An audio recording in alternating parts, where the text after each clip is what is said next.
یہ جو دوسرے مصرے میں کہا کہ وہ نیکی کے ساتھ جنگ کرتا تھا حسد کی وجہ سے، تو وہ یہ ہے کہ عاجزی جیسی محبوب نعمت کو چھوڑ کر اس نے تکبر کیا اور حسد کا راستہ اختیار کیا.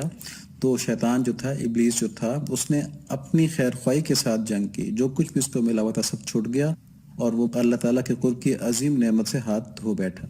چنانچہ جو بھی حسد کی وجہ سے، تکبر کی وجہ سے اولیاء اللہ سے بے رخی کرے گا، وہ بھی محروم ہوگا شیطان کی طرح.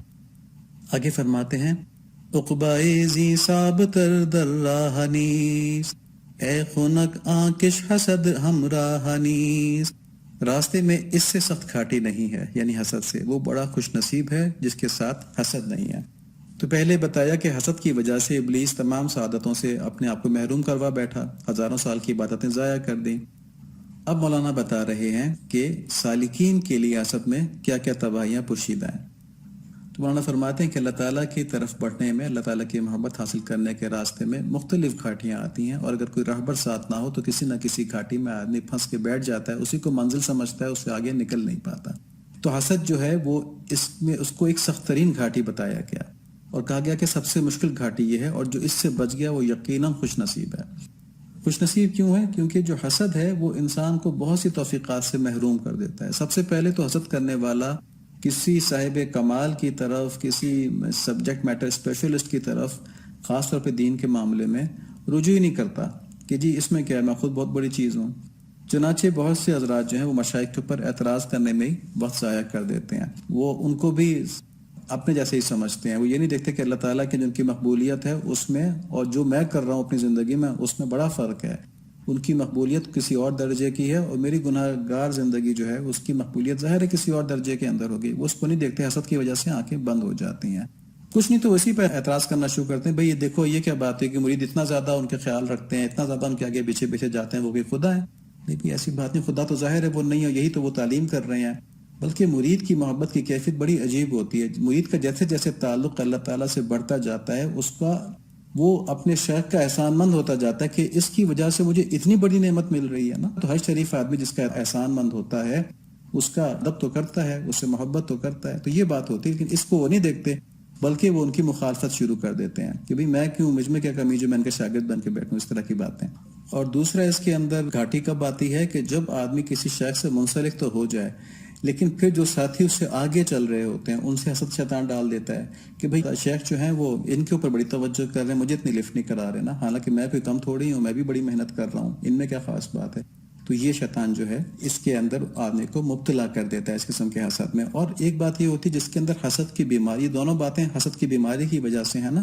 جس میں حسد کی بیماری ہو وہ اپنے تمام تعلقات کے اندر اسی قسم کی باتیں سوچتا رہتا ہے اور وہ کسی سے بھی فائدہ اٹھانے سے محروم رہتا ہے. قرآن شریف کے اندر بھی ہے کہ حسد جو ہے وہ اگر آدمی عقلی طور پہ کسی چیز کا قائل بھی ہو جائے تو حسد کی وجہ سے وہ اتباع سے رک جاتا ہے، وہ ہدایت سے رک جاتا ہے، جانتے بوجھتے رک جاتا ہے. تو ایسے ہی شیخ کی طرف رجوع کرنے میں ہمیں اس بات کا بڑا خیال کرنا چاہیے، کہیں ہم حسد کی وجہ سے تو نہیں رکے ہوئے، کہیں ہم نے اپنے آپ کو حسد کی وجہ سے تو محروم نہیں کیا ہوا. یہ شیطان کا ایک بہت بڑا داؤ ہے. تو دیکھیں قرآن شریف کے اندر سورہ بقرہ کی آیت نمبر 109 ہے، وَدَّ كَثِيرٌ مِّنْ أَهْلِ الْكِتَابِ لَوْ يَرُدُّونَكُم مِّن بَعْدِ إِيمَانِكُمْ كُفَّارًا حَسَدًا مِّنْ عِندِ أَنفُسِهِم مِّن بَعْدِ مَا تَبَيَّنَ لَهُمُ الْحَقُّ فَاعْفُوا وَاصْفَحُوا حَتَّى يَأْتِيَ اللَّهُ بِأَمْرِهِ إِنَّ اللَّهَ عَلَىٰ كُلِّ شَيْءٍ قَدِيرٌ. کہ یہ اہل کتاب جو ہیں ان کے اکثر لوگ باوجود حق واضح ہو جانے کے محض حسد اور بغض کے بنا پر تمہیں بھی ایمان سے ہٹا دینا چاہتے ہیں. تم بھی معاف کرو اور چھوڑو یہاں تک کہ اللہ تعالیٰ اپنا حکم لائے، یقیناً اللہ تعالیٰ ہر چیز پر قدرت رکھتا ہے. اور اسی طرح سورہ نساء کی 54 ہے آیت، ام یحسدون الناس علی ما آتاہم اللہ من فضلہ فقد آتینا آل ابراہیم الکتاب والحکمت وآتیناہم ملکا عظیما. یا یہ لوگوں سے حسد کرتے ہیں اس پر جو اللہ تعالیٰ نے اپنے فضل سے انہیں دیا ہے، بس ہم نے تو آل ابراہیم کو کتاب اور حکمت بھی دی ہے اور بڑی سلطنت بھی عطا فرمائی. تو یہاں پر جو یہودی نبی صلی اللہ علیہ وآلہ وسلم سے حسد کیا کرتے تھے نا کہ نبوت ان کے اندر کیوں آ گئی، تو یہاں پہ اس حسد کا تذکرہ ہے کہ انہوں نے، یہودیوں نے محض اس وجہ سے، اس حسد کی وجہ سے اپنے آپ کو ایمان سے محروم کر لیا. تو کتنا شدید نقصان کیا حسد کی وجہ سے. ابلیس نے بھی کیا، یہودیوں نے بھی کیا. یہی مثالیں، اور ان مثالوں سے ثابت ہوتا ہے کہ جو اللہ تعالیٰ نے رہنمائی کے ذرائع بنائے ہوئے ہیں اگر ان سے حسد کیا جائے تو آدمی اسی طرح محروم ہو سکتا ہے. اللہ تعالیٰ ہمیں محفوظ فرمائے. دیکھیں حسد کے حدیث شریف میں بھی نقصانات بیان کیے گئے ہیں. ایک حدیث شریف کے اندر ہے، تمہاری طرف بھی پہلی قوموں کا مرض چپکے سے چل پڑا ہے، اور وہ حسد ہے، اور بغض ایسی خصلت ہے جو مون دینے والی ہے۔ میں یہ نہیں کہتا کہ وہ بالوں کو مونتی ہے، بلکہ دین کو مونتی ہے۔ اسی طرح ایک اور حدیث میں ہے، آپس میں ایک دوسرے کے ساتھ حسد نہ کرو، نہ آپس میں ایک دوسرے کے ساتھ بغض رکھو، اور نہ ہی آپس میں ایک دوسرے کے سے قطع تعلق ہی کرو، اور اللہ کے بندو بھائی بھائی ہو جاؤ۔ اور فرمایا کہ حسد سے بچو، کیونکہ حسد نیکیوں کو اس طرح کھا جاتا ہے جس طرح آگ لکڑیوں کو کھا جاتی ہے، اور ایک اور روایت میں حسد نیکیوں کے نور کو بجھا دیتا ہے۔ دیکھیں، یہ احادیث اور قرآن کے اندر ہم نے دیکھا کہ حسد کی جو تباہیاں ہیں وہ بتائی گئی ہیں، اور امام ابن عینیہ فرماتے ہیں کہ حسد وہ پہلا گناہ ہے جو آسمان پر اللہ تعالیٰ کی نافرمانی کر کے کیا گیا، یعنی شیطان نے حضرت آدم علیہ السلام سے حسد کیا، اور یہی وہ پہلا گناہ ہے جو زمین پر اللہ تعالیٰ کی نافرمانی کر کے کیا گیا، یعنی آدم علیہ السلام کے بیٹے نے اپنے بھائی پر حسد کیا اور اس کو قتل کر دیا۔ تو اب سمجھیں کہ یہاں مولانا کتنی اہم بات کی طرف اشارہ فرما رہے ہیں۔ ایک تو یہ کہ حسد کسی سے بھی ہو، یہ نیکیاں جلا دیتا ہے اور دین کو مونڈ دیتا ہے، مگر جن لوگوں کو اللہ تعالیٰ نے اپنے فضل سے ہدایت بانٹنے کی جگہ بنایا ہے، اگر ان کے اس وصف سے، یعنی کہ وہ اللہ تعالیٰ کے جو قریب ہے، قرب الہی کا جو وصف ہے، اس سے آدمی حسد کرے، تو اس کا مطلب ہوتا ہے کہ اللہ تعالیٰ کی حکمت پر اعتراض کر دیا کہ اللہ تعالیٰ نے یہ خاص مقام کیوں عطا فرمایا۔ اللہ تعالیٰ ہماری حفاظت فرمائے اس گستاخی سے، آمین۔ آگے فرماتے ہیں، این جسد خانہ حسد آمد بداں، کز حسد آلودہ گردد خاندان۔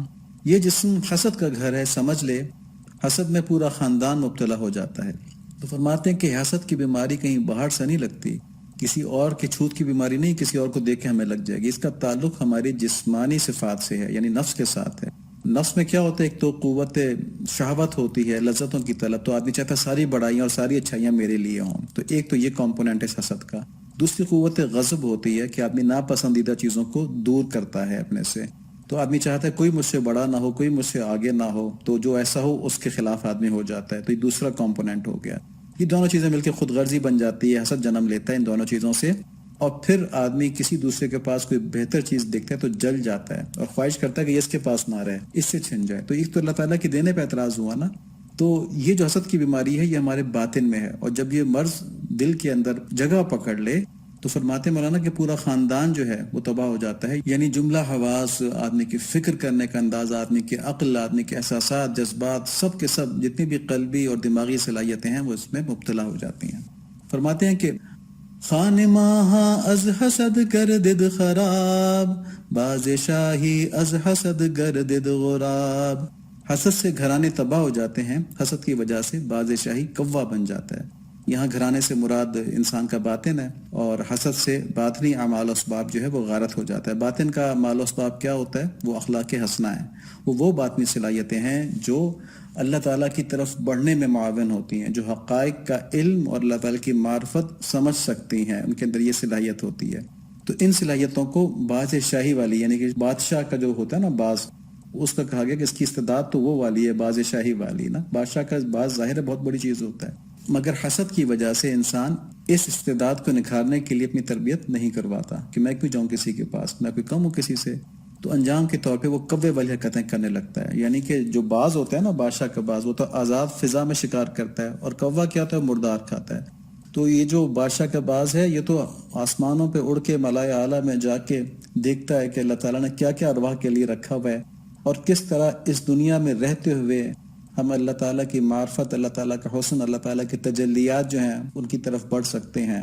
وہاں تو روح یہ دیکھ رہی ہوتی، لیکن جب ان صلاحیتوں کو استعمال نہیں کرتا تو پھر کیا ہوتا ہے؟ یہ دنیا کی مردار چیزوں کے پیچھے پڑا رہتا ہے، اور اس کے اندر بھی دنیا کی اچھی چیزیں نہیں بلکہ ادنا چیزیں، جیسے غیبت ہو گئی، چغلی ہو گئی، بد نظری ہو گئی، جو بری عادات ہیں ان میں زندگی گزار دیتا ہے اپنے حسد کی وجہ سے۔ لیکن یہ کوئی اچھی زندگی ہے؟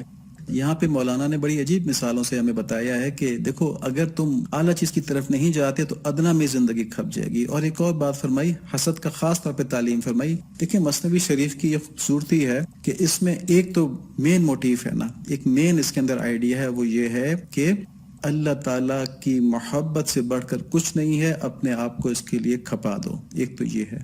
اور دوسرا، شریعت کی مختلف باتوں کی مختلف جگہوں پہ اس کو سٹریس کر رہے ہوتے ہیں، جیسے کبھی دعا کرنے کو، کبھی عاجزی کرنے کو، اور یہاں پہ حسد کے اوپر فوکس کیا ہے حضرت نے نا۔ تو حسد کا خاص جو امپیکٹ بتایا ہے وہ یہ ہے کہ جو حسد کرتا ہے وہ دنیا کی بھی غلیظ چیزوں میں مبتلا ہو جاتا ہے، چغلی کے اندر، غیبت کے اندر. لوگ بھی سمجھ جاتے ہیں کہ یار یہ عجیب باتیں کرتا ہے. تو ایسے لوگ ہمارے ارد گرد ہوتے ہیں، ہم ان کو دیکھتے بھی ہیں، ہم ان سے ہمدردی تو کر سکتے ہیں لیکن ان کی عزت نہیں ہو پاتی ان کی باتوں کی وجہ سے. تو دیکھیں، انسان کی ایک طرف تو یہ صلاحیت ہے، اس کی روح جو ہے وہ پرواز کر کے عالم میں بالا سے اپنی تربیت کا سامان پیدا کروا سکتی ہے، اللہ تعالیٰ کے قریب ترین مقامات اس زندگی میں حاصل کر سکتی ہے. جنت میں بھی ظاہر ہے پھر بہت بڑا مقام ہوگا اس کا. اور دوسری طرف اگر آدمی حسد اور ان جیسی بیماریوں کا علاج نہ کروائے تو وہ دنیا کی بھی ادنا ترین چیزوں کے اندر مبتلا ہو جاتا ہے.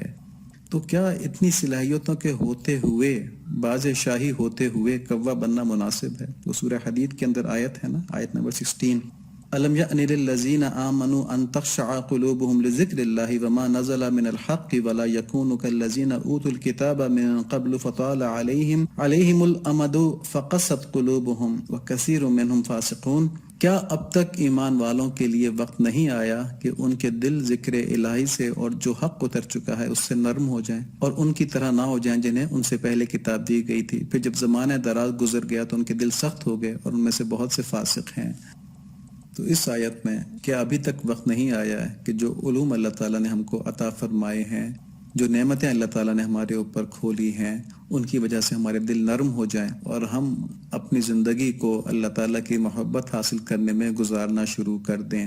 اس بات کو جتنا مرضی کہہ لیں، جتنی دفعہ بھی کہہ لیں، کم ہی رہے گا کہ ہمارا اصل مقصد اللہ تعالیٰ کی معرفت اور عبدیت حاصل کرنا ہے.